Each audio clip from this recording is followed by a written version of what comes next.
Good evening, everybody. I am Atharva Thorat, and today I am going to talk about Shivaji Maharaj's naval policy. So, as we all know, Shivaji Maharaj is called the father of Indian Navy. So, so it is very interesting to know. So, wasn't there any navy in India before the advent of Shivaji Maharaj?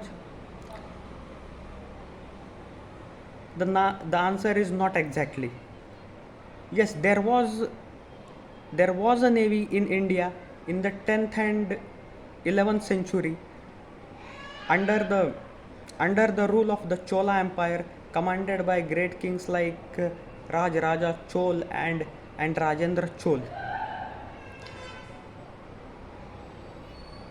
But but after the 11th and 12th century, for nearly 500 to 600 years, until the 17th century, no Indian power had its navy.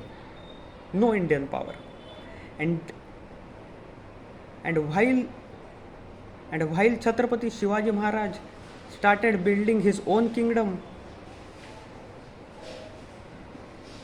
there was no Indian power who had its navy at that point of time, and all the navy that was present in India was under the command of foreign powers like the British, the Portuguese, and the Siddhis, who were Africans. There were variety of reasons for why the Indians at that time didn't have a navy. We can say that the Mughals were based in Delhi. That's why they didn't have a good access to the sea. That may be the reason that they didn't have a navy. But the other kings who were ruling at the coast also didn't have their navy.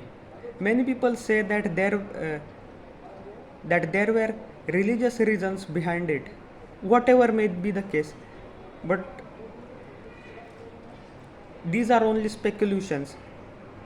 But the fact is that during the early 17th century, before the advent of Chhatrapati Shivaji Maharaj, no Indian power had its own navy.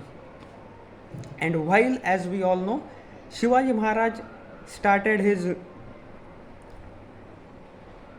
started his campaigns for Swaraj, that is the indigenous rule, or the rule of the indigenous people, from the Pune district, that was the Mawa region as it was called in those times, and he gradually spread to whole of the western Maharashtra and Konkan.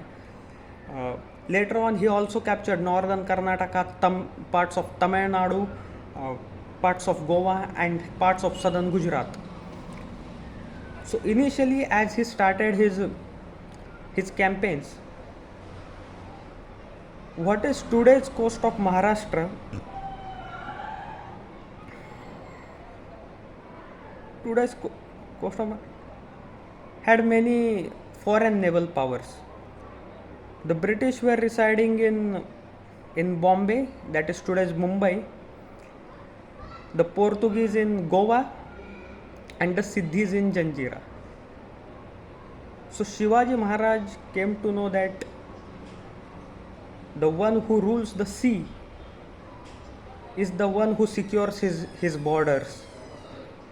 So knowing this principle, he started building his own navy since 1654.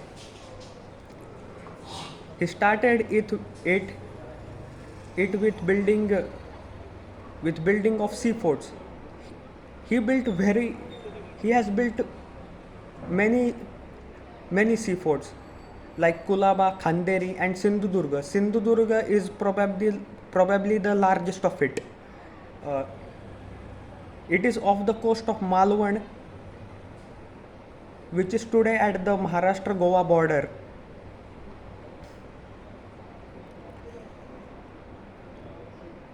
And by building the Khanderi and Kulaba ports, he also established his control over the British, who in those times were based in Mumbai. And and to subdue the Siddhis of Janjira, he built a fort just near to the Janjira fort on an island and named it as Padmadurga. It is only about 4 to 5 kilometers from the Janjira fort in the sea. So by the use of these forts, he even subdued the British. He also built many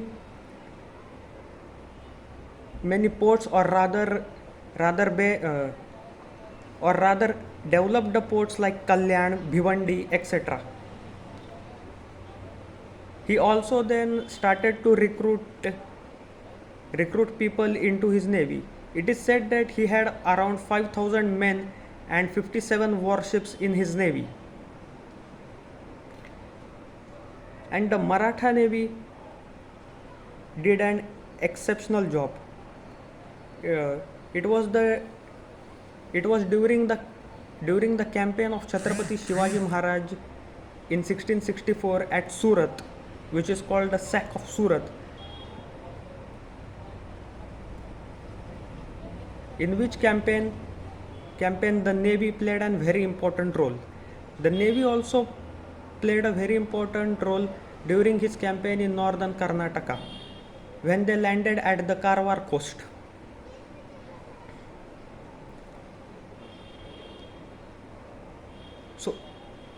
So establishment of the Maratha navy by Chhatrapati Shivaji Maharaj was such an important thing that an Indian power got its own navy after almost 500 years. That is half a century.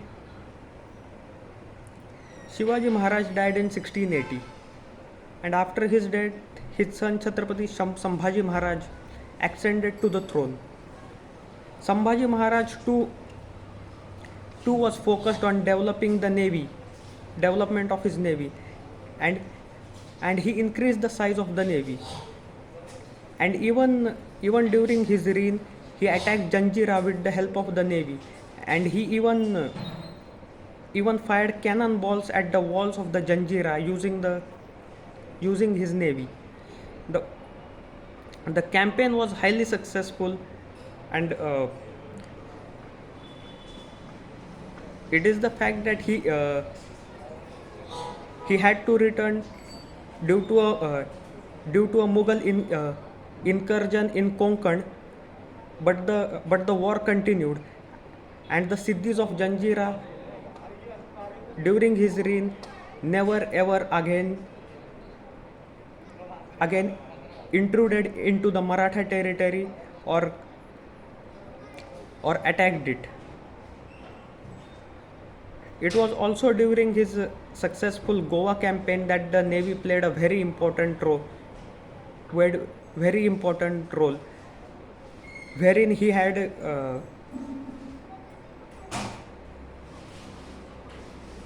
had forced the Portuguese into a crushing defeat. The Portuguese were badly defeated in that campaign, and the navy had played a very important role in that campaign. The Maratha navy even raided Bharuch in 1687.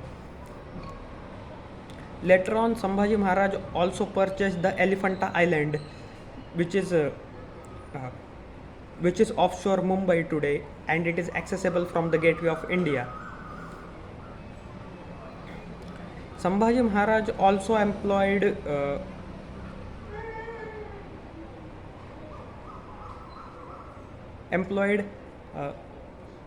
an Arab commander by the name of Janghe Khan in order to develop his navy.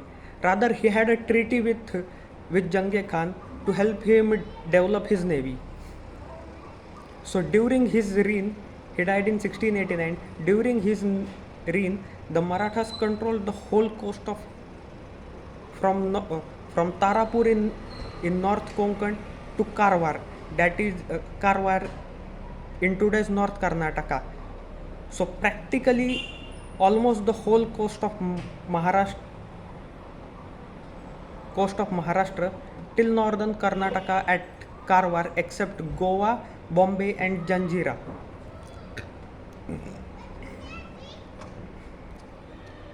Then after him, in the year 1700, the Maratha Navy came under the control of Admiral Kanhoji Angre, and he was a very successful general. He established his headquarters at Vijayadurga Fort, which is near to the Sindhudurga Fort. And during his reign, the British made many unsuccessful attempts from 1717 to 1720 to attack and capture Vijayadurga, which were all repelled by the navy of Admiral Kanhoji Angre. During his time, the navy spread all the way through from Sawantwadi to Mumbai. He was a very famous admiral, and it is said that he ruled the western coast of India.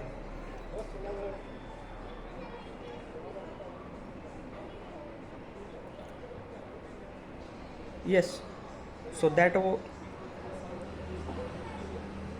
was something about the Maratha Navy and Shivaji Maharaj's naval policy, and how it helped to secure the borders of the coast, which uh, which no king in that time had thought. Shivaji Maharaj, Chhatrapati Shivaji Maharaj was the only king in his times to, to think about securing the seas and the coast, and it also helped later on to, to have a secure coast for the Maratha Empire. So that is why he is called the father of the Indian Navy. Thank you.